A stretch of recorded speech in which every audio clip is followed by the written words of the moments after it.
From Florida's Space Coast, this is Your Career. Welcome to Your Career. I'm Debbie Featherston, your host, and with me tonight, I'm joined by two individuals who are co-owners of Accurate Defense Group, LLC. Brian Helms, CEO, and Jason McKinney, You're the COO. Gentlemen, I really appreciate you coming because I'm intrigued in why you chose to start a firearms manufacturing business with this political and social climate out there. Was that bold or not? It was.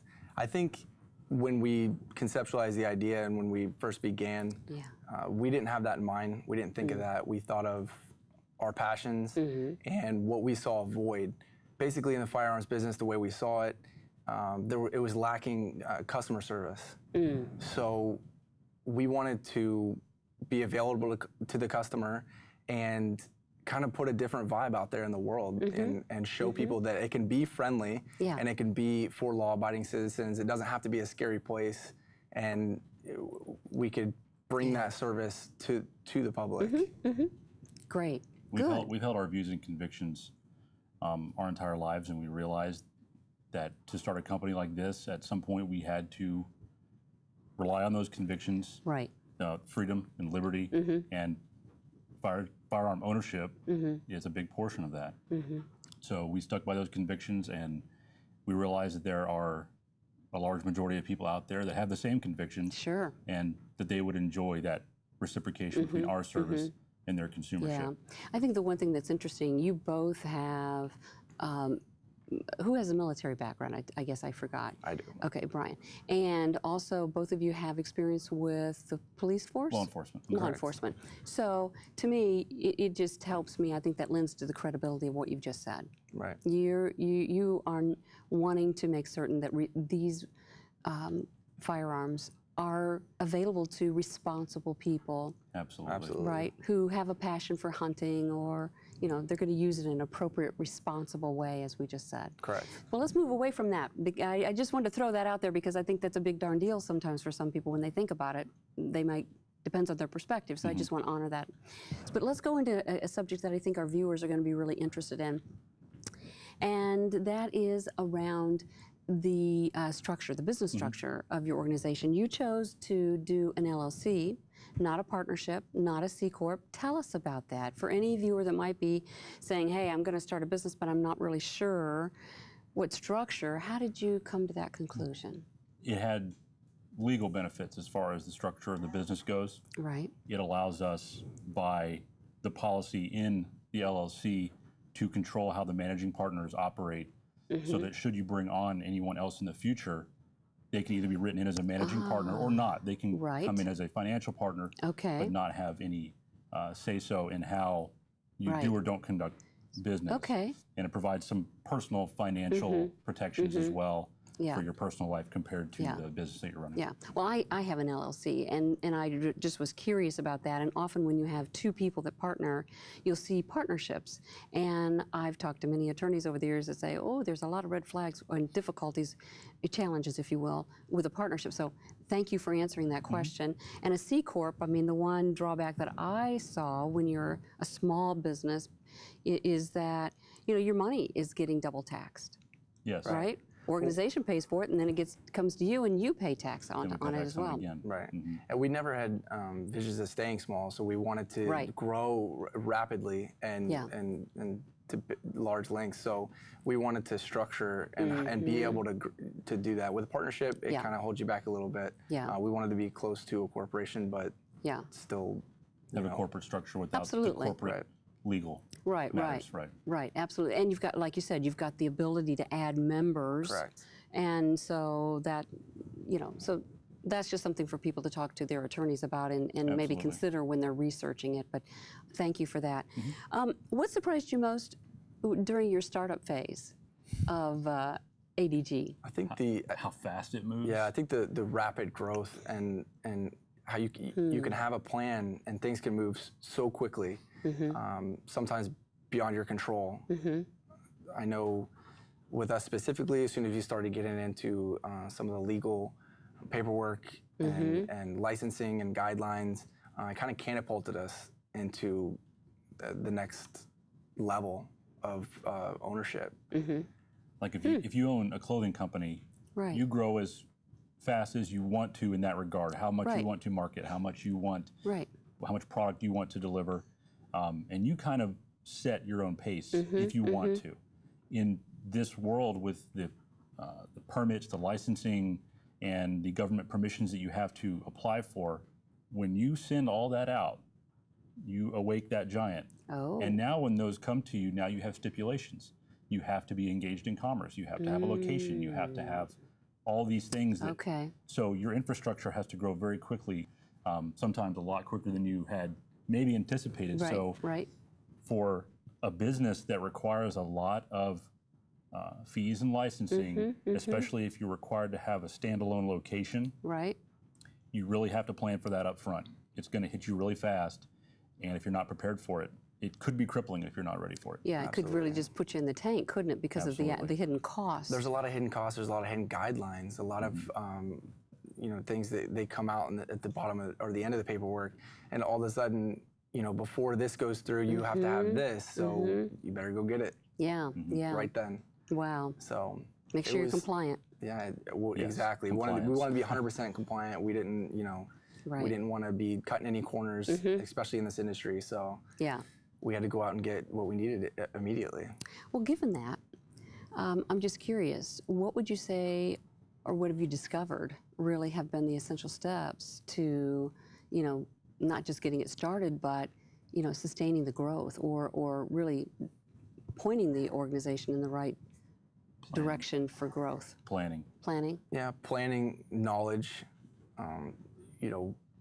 Not everything could be done in-house and just between the two of us. We had to reach out and try to grab some expertise in other areas. I know one big thing with us was accounting. It became We're not accountants. right. So Yeah. I had to It learn that became aspect. it became a big beast in the business Yeah. fast. So we had to reach out and gain the knowledge of other people that did study that or do that for a living. Yeah, that's one thing that I found in talking to a lot of entrepreneurs, that there's really two areas that when they do choose entrepreneurship, that it's going to make or break them.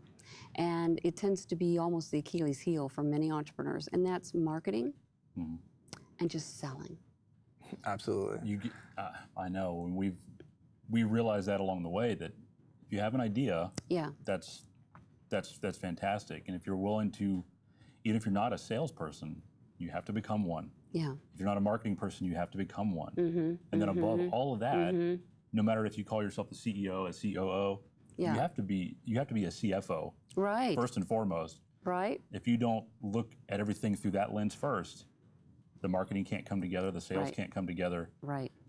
anything. And in the small business world, there's very few businesses that can open up and day one hire a salesman, hire an accountant, That's right. hire a marketing manager. That's right. You can't do these Do it things, so yourself. you just became all of those. So you may have you be maybe the best there is for that product, but you have to quickly adapt to every aspect of the business, Right. and it could be challenging. You definitely have to be ready for Stretching it. you a little bit. Absolutely. And Yes. are you guys still holding down full-time positions while you're growing this business?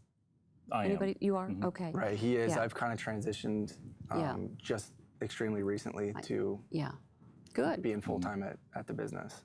I think that that's very savvy, very, very, very smart, because a lot of times people will just launch right into it instead of moonlight or build it gradually, and then when they've got the right revenue stream, the amount of income coming in, and they've looked at their budgets, then they can start really stepping into it in a full-time way, right? Yeah. You definitely have to do the So- research and get things rolling. While you have something else going on. Yeah. It's a lot to dive in and then start to get ready and open for the business. Yeah. You had mentioned planning was really key, Jason. I'm curious. When you're thinking about your 3 to 5 year plan, I imagine you have somewhere in there a 3 to 5 year Sure. business plan, Right. right? Where do you envision your need to invest, make your greatest investment? For us as a manufacturer, Yeah. we're focused on a couple key areas for investment, and one of those is tooling and machinery. You cannot manufacture it without the proper tooling Right. and machinery to do so. Right. And then people. We anticipate hiring employees, certainly in the next 3 to 5 years. And by investing in the people that know how to operate those machines, Right. which takes burden off of us, there's only 2 of us. And as it grows, as we have to travel for trade shows, as we travel for demonstrations, Right. or to meet with potential clients, Sure. we have to have people that quality people that we've invested money in Yeah. as employees to operate in lieu of us being there. That's right. So definitely tooling, machinery, and people. And obviously the machines do nothing without quality people. So That's I would right. put people first, and then the tooling and machinery we need second as a manufacturer. Yeah. So you've designed your own firearms, That's correct. right? And then do you have patents, right? Would that be appropriate to say? Would you have a patent? Are you getting patents on some of the, For certain how things does that down work? the road. Yeah. It Just curious if that would be something. Yes, that is in the works. In the works. Okay, Yeah. okay. Well, usually it's in process, right? Because we do our Correct, yeah. prototype and there's stages Right. in development. So I was just Absolutely. curious. So, and I figure part of that 3 to 5 year plan, you're going to diversify your product line. Unfortunately, if you talk to anybody except your business partner or the Yeah. person in the mirror in the morning, Oh, you're putting yourself at risk of Yeah. losing that idea to somebody else who is ready at that moment to that's push it to right. market. That's exactly right. Because you want to get non-competes with anyone you have a conversation with, right? Yes. So I think the attorneys would say a non-compete and a non-disclosure. Right.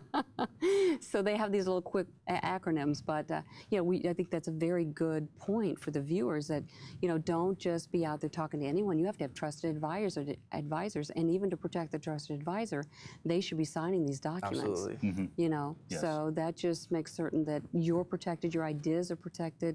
If somebody else came up with it. Sometimes people come up with similar ideas, Yes. but less likely when we're talking about design of a firearm or a particular product. So, what role will product placement and diversification play in the growth of your business? We have to place our products in a responsible way, Right? and in a way that exudes the quality. So product placement is very, very important. And to diversify your product is also very important in this industry. It's a very competitive industry. Yeah.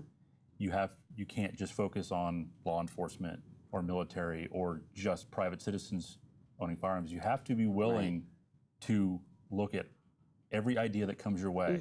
If an avid hunter comes in and says, hey, I know this is what I like, and I have some friends that like this as well. Right. Maybe that needs to get the wheels turning. Maybe you need to be looking at the Right. hunters, not just the professionals or the private citizens. Yeah, I've got a lot of family members that go bear hunting up in Canada annually.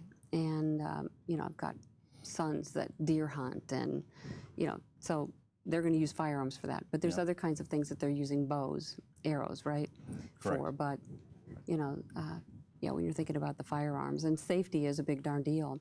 I'm just curious while I'm thinking about it, what's the key differentiator of your firearms that you're manufacturing to all the many competitors that might be out there? So I'd say the main factor that sets us apart is the attention to detail and the accuracy that we can guarantee and put out with all our products. These aren't off-the-shelf firearms. They're every one of them is hand reamed or handmade Wow. by us. There's a lot of experience behind it and a lot of testing. So we put that into every one of our firearms, and we build, like I said, custom to the person. These aren't off, like I said, off the shelf. Yeah. And you mentioned family that bear hunts. Right. It's a dangerous game animal. It is. People, myself in law enforcement, I want the weapons that I have. They must work. Yes. And I think some of that is lost in translation a little when some people manufacture for hunting. If you hunt a dangerous animal, even though that hunter may have no law enforcement or military background, Right. when he's looking at that animal, it has to work as reliably as anything else. Definitely. And it's that kind of attention to detail that we focus on exclusively with our product. Exactly. Yeah, I can think about to your point, a little side here, but really to your point, I have friends that live in Alaska, and they were out fishing, and they had come ashore with the fish, and a bear came Yes. out of the woods, and all they could do is go for the, and they had a gun, but, you know, to your point, had they not had that, they'd have been in a world of hurt, Right. Yes. you know, so. You want reliability when the 800-pound Right. brown bear is coming at you. That is exactly right. I'm curious, what kind of strengths and knowledge did you bring to the individually? Did you bring, Brian, if you don't mind starting? So I started with military. I did 4 years. I was 11 Bravo. I was infantry in the Army. I did some time in Iraq.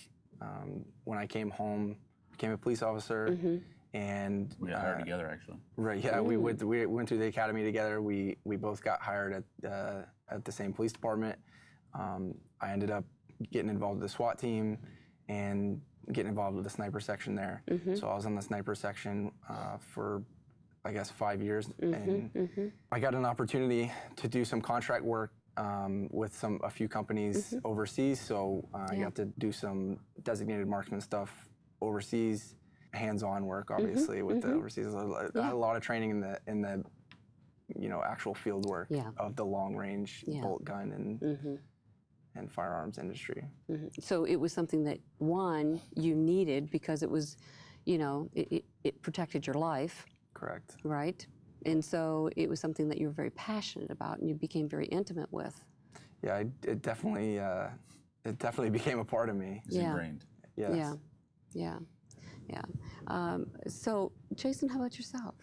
My professional career stems entirely from law enforcement, being a trainer for new hires as well. And then from a That would get personal into the firearm training then, as you're hiring new hires? I mean, Yeah, as you're bringing new somewhat. hires, you might get into that as well. Okay. And then from a personal standpoint, almost 15, 18 years of personal experience either through hunting, long-range shooting, doing competitions, hand-loading ammunition, which over almost at least a decade of doing that, developed the knowledge of the ballistics of what's actually going on inside the firearm in conjunction with the ammunition, which helps me when I look at a project now or when we're approached by somebody and they say, I want to do this, and I can correlate the parts, how everything works in conjunction, why this makes it more accurate, why this makes it less accurate, more reliable, less reliable. So just the years of that, and then in the law enforcement community, helping out fellow officers with questions and concerns they had about their firearms. Yeah. So really, it sounds like, if I'm summarizing this well, you both bring a lot of industry knowledge about firearms. What works, what doesn't work, what you need it to do differently to make it safer, those kinds of things, We've right? been there in one situation or the other. And we really concentrate on medium to long range and stuff, which is what we're both passionate about. And we've, like I said, had the background over the last 15, 20 years. Yeah, when I think about, what you're bringing to your business, you've got the industry knowledge. So when you look at a weapon, you're thinking, what are the right materials? What weight? From the very beginning, we've thought about nothing but premium, quality, U.S.-made products that are here from home. We've always stuck with that. We ran into a couple of situations where we could have easily gone the quicker, cheaper, easier route to get this part or that part, and at times, it was tough as a business owner, as a new business owner, to not go that route. But we stuck at home. We stayed exactly with quality, and just it may have cost a little more for us in the beginning, but it was worth it because we do believe in the safety and the quality of our products. It's worth it to us. So when you recognized the gaps in your own knowledge, whether it was business acumen or the legal aspect or the regulations, what were some of the measures or steps that you took to try to shore that up? But we realized early on that we needed help in certain aspects of it. We couldn't do everything alone. Right. We couldn't be, experts in every, piece of the business. So we reached out. We just reached out for help. Our expertise is not running a business. Right. Correct. So I think it's very savvy of you to have recognized early that you needed that support, and then fortunately you were able to make a connection and get the resources, because I know many of us have had to hire accountants, had to hire attorneys, had to hire marketing firms or somebody that handles social media or all these different aspects. So it's not like, as you said, Brian, when you first started the business, both of you was like, wow, we are, wearing 15 different hats. A little bit of an exaggeration. Right. But There's probably more. that's right. Probably more. Understatement then. Yeah. But the reality is you were smart enough to realize that if you're really going to be successful, you had to get some sound advice. So you went to people that had a track record of starting and running businesses where they were manufacturing something, right? You have to. You absolutely have to. And an acquaintance of mine who's in a similar situation, not the gun business, but Sure. And he said the same thing. He said, "This is my bit of advice to you. You have to be willing to open up your business life to trustworthy people to help you along the way. Yeah. It's almost impossible unless you have some savant business sense. Right. If you don't open your business up, at least the books, and to get the help, Right. You may still grow and be successful, but it may take a lot longer with a lot more hurdles or heartaches along the way. Yeah. And you don't always have, I don't want people to think that you have to go out and hire a big company or something like No. that, but you just need to at least reach out for the knowledge. That's Just right. at least That's right. talk to people who have done it, learn Right. from their mistakes, even if it's a book. Yeah. Absolutely. There's lots of books out there on this, and, It's true. and just read them. Just Yeah. grab the knowledge from anywhere you Absorb can. as much as possible. Depends on your learning style, I imagine, too, Right, right? And absolutely. it depends Absolutely. on what your business plan is in terms of the length of time that you want to get there. So what kind of trajectory do you want to have your growth on, right? And so you want to set yourself up for success, If for you're sure. a reader, Yeah. read. If Read. you have to attend seminars, Yeah. go to seminars.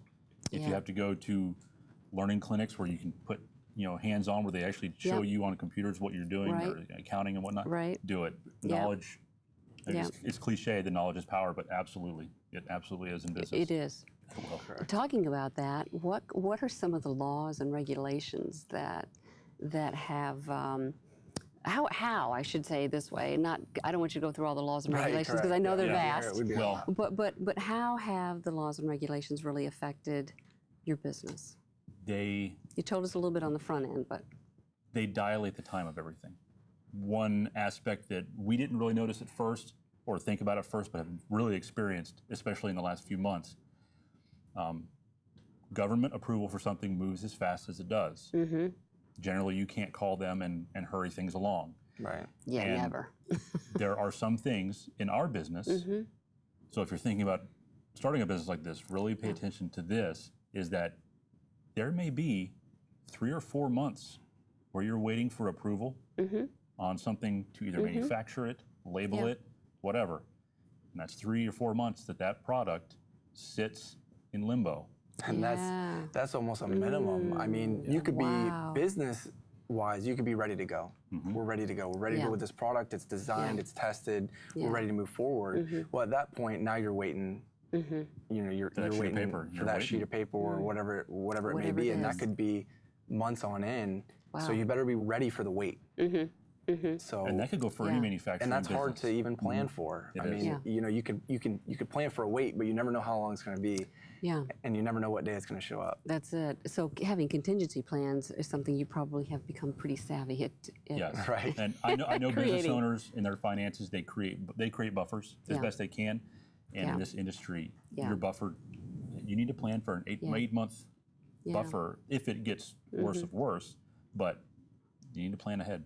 In the last minute or so that we have, I'm just curious if you have any words of wisdom to viewers who may be considering starting a business that is manufacturing centered. So you got a product that you want to produce. So one of the things we talked about, and it's hard because we just hit on it so much, but knowledge, right? Yeah. So another would be not to hit knowledge too much, but is That's okay. I mean, if that is the key I mean, point. knowledge is the key. It really is. Like as much research you could possibly do. I mean, before we started the business, people told us, listen, you need to research, you need to be ready, things of that nature. And we did, and we thought we did enough, but I think it's just never enough, right? Yeah. So It is never Yeah. enough. more knowledge you can possibly gather and always create a larger buffer. So it doesn't always have to be money, right? It could be if you think you need 800 square feet, Yeah. you're going to need 12, right? If you think you're going to need 80,000, you're going to need 120. Yeah. So whatever you think you need, always overcompensate. Always get it's just that much more. And like I said, not just always money, but it's